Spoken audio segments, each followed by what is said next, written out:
هذا عبد الملك كما يدعي الموت لأمريكا، الموت لإسرائيل. أين الخوف من الله؟ أين الخوف من الله؟ أين الخوف يا عبد الملك؟ كما تدعي الموت لأمريكا، الموت لإسرائيل، كما تقوم بتفجير المساجد. والله لن يهدى لنا بال ولا يهدى لنا قرار إن بعدكم.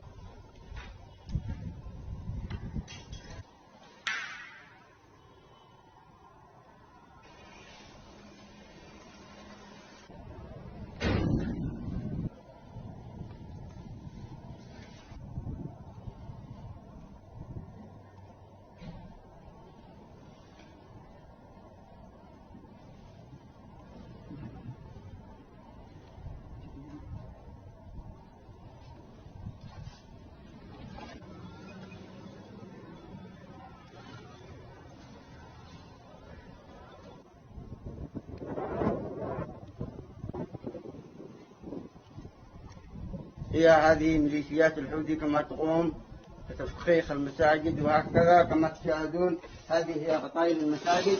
يقومون بحفر العبوات تحت الأعمدة، يحفرونها في الأرض على حدود متر في الأرض، ويتم تفجير المساجد هذه بالكامل.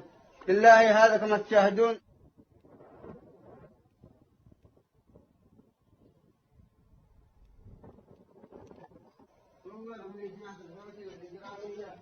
كما تقوم بتفجير المساجد